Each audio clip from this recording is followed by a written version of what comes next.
అందరికీ నమస్తే, welcome back to Yashasvi cooking. ఈరోజు మన వీడియోలో ముద్దపప్పు ముద్దపప్పు. ఈ ముద్దపప్పు గురించి చెప్పాల్సిన అవసరం లేదనుకుంటా. వేడి అన్నంలో ఈ ముద్దపప్పు వేసుకొని కాస్త 1 టీ స్పూన్ వరకు నెయ్యి వేసి కలిపి పక్కన ఆవకాయ పచ్చడి వేసుకొని తింటే అబ్బబ్బబ్బబ్బా అద్భుతంగా ఉంటుంది. లేట్ చేయకుండా, వీడియో స్కిప్ చేయకుండా ఫుల్ వీడియో చూడండి. కుక్కర్లో పర్ఫెక్ట్ కొలతలతో ముద్దపప్పు ఎలా తయారు చేయాలో ఇప్పుడు ఈ వీడియోలో చూసేద్దాం. వీడియో స్కిప్ చేయకుండా ఫుల్ వీడియో చేయండి. అంతకంటే ముందు మన ఛానల్ను సపోర్ట్ చేయండి, సబ్స్క్రైబ్ చేసుకోండి. ప్లీజ్ సపోర్ట్ మీ.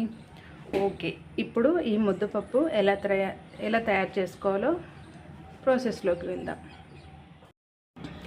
ముద్దపప్పు కోసం నేను 1 కప్పు కందిపప్పు తీసుకున్నాను.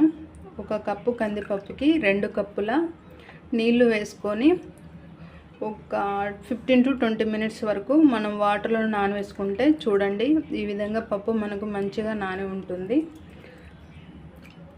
ఈ విధంగా చేయడం వల్ల మనకు పప్పు అనేది త్వరగా ఉడికిపోతుంది.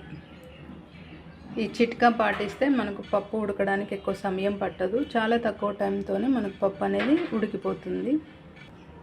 ఈ విధంగా నానబెట్టుకున్న పప్పులో మనం 1 టీ స్పూన్ వరకు ఆయిల్ వేసుకోండి. మరియు హాఫ్ టీ స్పూన్ వరకు కారం వేసుకోవాలి. చిటికెడు పసుపు. ఈ 3 పదార్థాలు వేసిన తర్వాత ఇప్పుడు గరిటెతో బాగా అంతా కలిసేలా కలుపుకోండి. ఈ విధంగా కలుపుకున్న తర్వాత కుక్కర్ మూతకు విజిల్ అనేది పెట్టేసుకొని మనం మూతతో కలిపేసుకున్న తర్వాత ఇప్పుడు కుక్కర్ మూత పెట్టుకోవాలి. అలాగే విజిల్ కూడా పెట్టుకోండి. కుక్కర్ మూత పెట్టుకున్న తర్వాత స్టవ్ ఆన్ చేసి మీడియం మంట మీద 5 నుండి 6 విజిల్స్ వచ్చేంత వరకు పప్పును బాగా మెత్తగా ఉడికించాలి. ఇప్పుడు మీరు మంట అనేది మీడియంలో ఉంచుకొని పప్పుని 5 నుంచి 6 నిమిషాల వరకు పప్పును ఉడికించుకోవాలి. ఈ పప్పు అనేది మెత్తగా ఉడకడానికి మనకు 5 నుంచి 6 నిమిషాల వరకు పడుతుంది.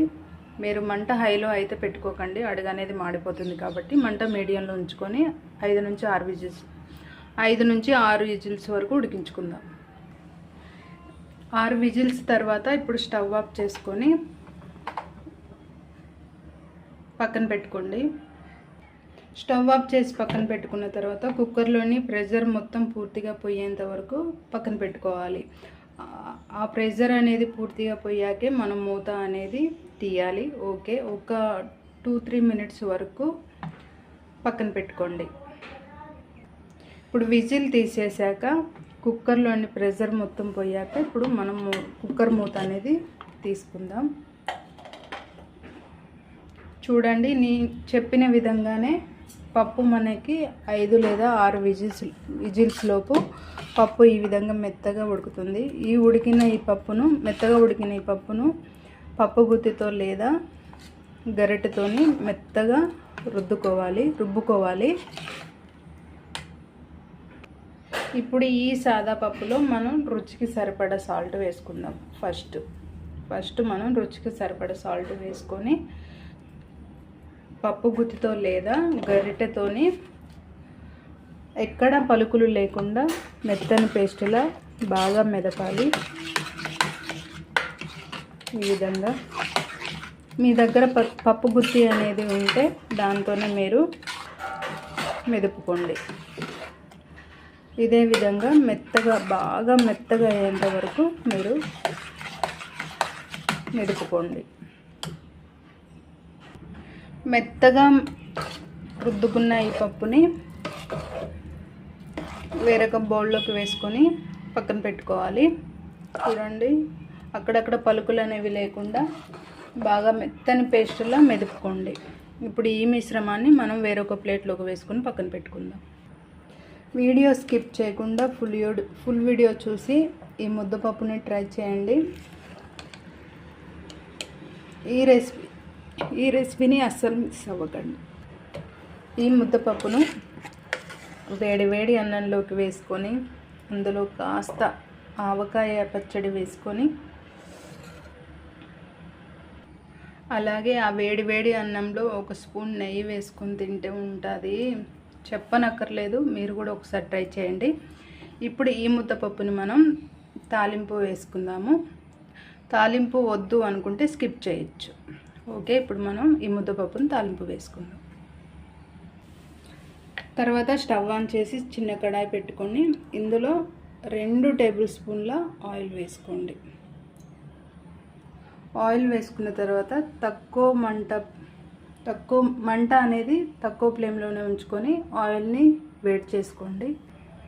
ఆయిల్ వేడయ్యాక ఇందులో 1/2 టీ స్పూన్ జీలకర్ర మరియు 1/2 టీ స్పూన్ శనగపప్పు,